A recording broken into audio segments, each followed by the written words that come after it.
नमस्कार, आपल्या स्वाद्रस मराठी चॅनलवर तुमचं मनापासून खूप खूप स्वागत आहे। आज आपण मक्याचा चिवडा कसा बनवायचा ते पाहणार आहोत आणि ह्यामध्ये जो मी सिक्रेट मसाला तुम्हाला सांगणार आहे तो मसाला अगदी आपल्या हल्दीरामचे पाकिटं मिळतात आणि त्यामध्ये जी आपल्याला चिवड्याची चव मिळते ना चटपटीत, अगदी सेम तसा होतो। त्यासाठी तुम्हाला आपला व्हिडिओ शेवटपर्यंत नक्की पाहावा लागेल। चला मग जास्त वेळ न घालवता आपण आपल्या रेसिपीला सुरुवात करूया। मक्याचा चिवडा बनवण्यासाठी इथे सगळ्यात पहिल्यांदा मी मक्का पोहा आणला आहे आणि हा पाव किलो आहे। हा चिवडा तुम्हाला दुकानामध्ये सहज उपलब्ध होतो, असं नाही की तो फक्त दिवाळ सणालाच मिळतो, तर एरवी कधीही तुम्ही गेले तरी तुम्हाला किराणाच्या दुकानामध्ये हा उपलब्ध होतो। यासाठी लागणारा पहिल्यांदा आपण सिक्रेट मसाला तयार करून घेणार आहोत आणि त्यासाठी मी इथे एक बाउल घेतलेला आहे। हा सिक्रेट मसाला अगदी हल्दीरामचे पाकिट आहे त्यातला जो चिवडा असतो तसा होतो। त्यासाठी मी इथे 1 चमचा सफेद मीठ घेतलेला आहे। त्यानंतर मी इथे 1 मोठा चमचा काळं मीठ घेतलेला आहे। काळा मिठामुळे स्वाद चांगला येतो।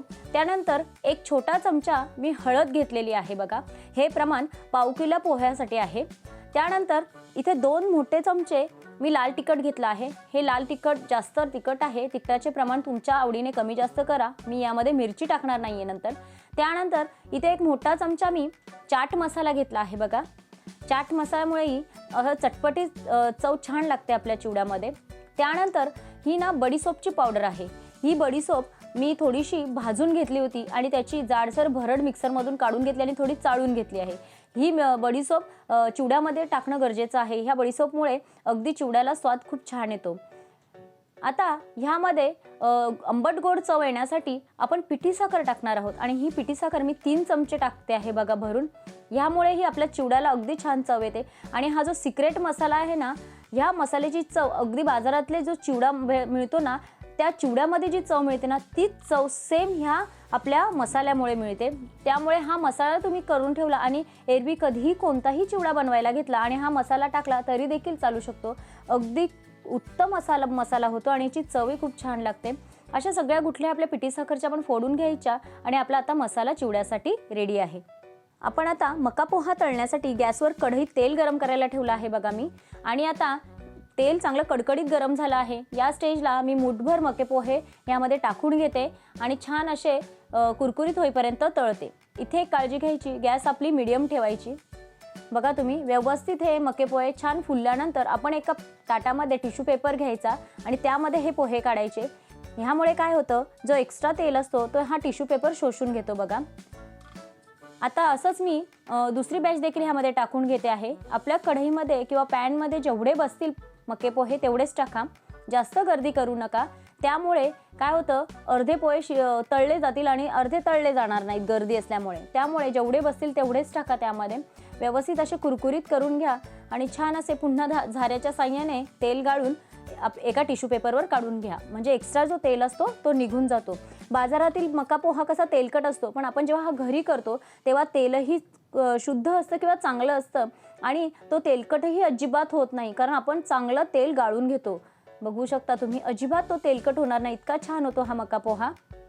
आता आपली मक्या पोह्याची एक बॅच तळून झालेली आहे। आता हा पोहा गरम असतानाच आपल्याला जो सिक्रेट मसाला बनवला होता तो थोडा थोडा करून टाकून घ्यायचा, जेणेकरून गरम असतानाच तो चिवड्याला व्यवस्थित लागेल। एवढा तळून झालेला आहे आता। आता हा आपण ह्या घमेलामध्ये ओतून घेणार आहोत, जेणेकरून आपल्याला ते मिक्स करायला सोपा जाईल।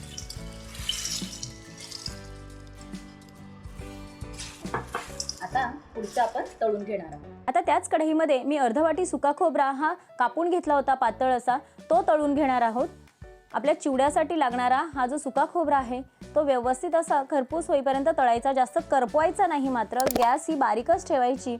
हे बघा व्यवस्थित असा तळून घ्यायचा, खूप छान लागतो हा तळलेला खोबरा चिवड्यामध्ये, नक्की टाका। इथे खोबरा माझा तळून झालेला आहे बघा, हलकासा तांबूस रंग आला आहे, जास्त मी करपवलेला नाही, असाच आपल्याला तळून घ्यायचा आहे। जास्त जर खोबरा करपला तर कडवट लागतो आपल्या चिवड्यामध्ये। आता हा तळलेला खोबरा आहे त्याचा व्यवस्थित तेल गाळून आपल्या चिवड्यामध्ये टाकायचा आहे। त्या जो आपण मका पोहा ठेवला आहे ज्या भांड्यामध्ये त्याच भांड्यामध्ये डायरेक्ट टाकायचा आहे। आणि इथे मात्र एक गोष्ट लक्षात ठेवा, जेव्हा जेव्हा जी बॅच तुम्ही तळाल, मक्या पोह्याची म्हणा किंवा खोबऱ्याची म्हणा, जसं जसं गरम तुम्ही तळत जाल तसं त्या गरम याच्यावर जो आपण मगाशी सिक्रेट मसाला बनवला होता त्या सिक्रेट मसाल्याचा एक एक चमचा त्याच्यावर टाकत जायचा, म्हणजे जो मसाला आहे तो आपल्या चिवड्यामध्ये व्यवस्थित असा मिक्स होतो। आणि वाटल्यास तुम्हाला जर अजून गोडसरपणा पाहिजे असेल तर थोडीशी पिठी साखरही त्याच्यामध्ये भुरभुरा, त्यानंतर मी इथे अर्धी वाटी काजू घेतला आहे. तो काजूही तांबूस रंगाचा होईपर्यंत थोडासा आपण तेलामध्ये तळून घेणार आहोत. खूप छान लागतो हा काजूही तळलेला. कोणाकोणाला आवडत असेल तर त्यामध्ये मनुकेही तळून टाकले तरी देखील खूप छान लागतात. अगदी मार्केट स्टाईल होतो हा चिवडा, खूप छान होतो आणि तेलकटही होत नाही याची गॅरंटी मी तुम्हाला देते. फक्त एवढंच की तुम्ही तेल व्यवस्थित त्याच्यामध्ये गाळून घ्या. हे बघा, आपला काजूही हलकासा तांबूस रंगाचा झालेला आहे, जास्त करपवला नाही आहे. आणि हा काजू देखील आपण काढून घेणार आहोत. आता इथे आपले काजू देखील तांबूस रंगाचे होईपर्यंत मी तळून घेतलेले आहेत. आणि आता हे मोठ्या झारेमध्ये मी काढून घेते, म्हणजे जो एक्स्ट्रा तेल असेल तो गाळून निघेल. आणि हे काजू देखील आपण जो मका पोहा तळून ठेवला होता भांड्यामध्ये, त्या भांड्यामध्येच टाकून घ्यायचे आहे.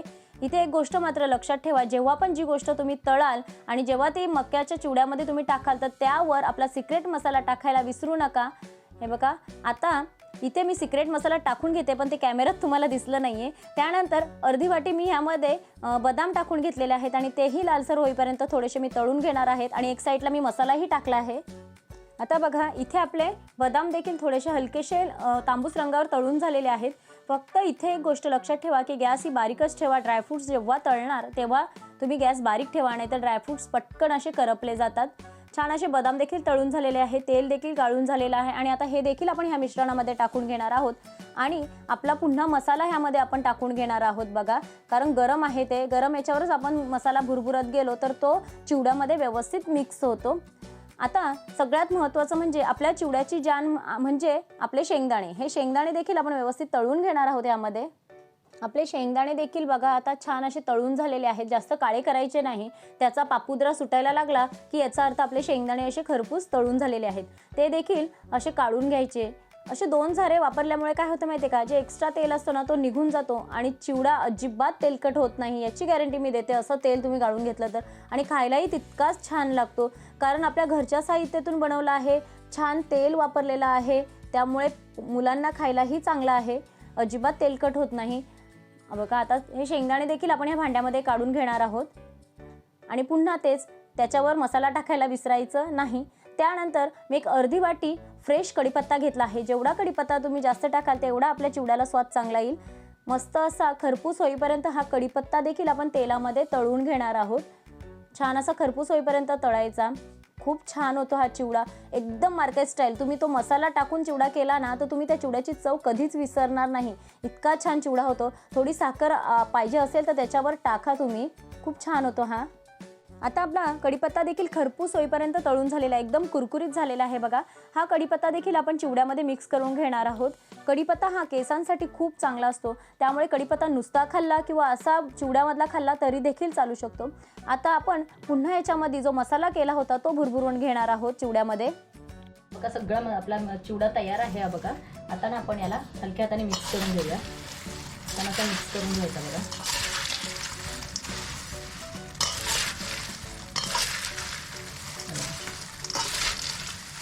आपला मका चिवडा खाण्यासाठी रेडी आहे.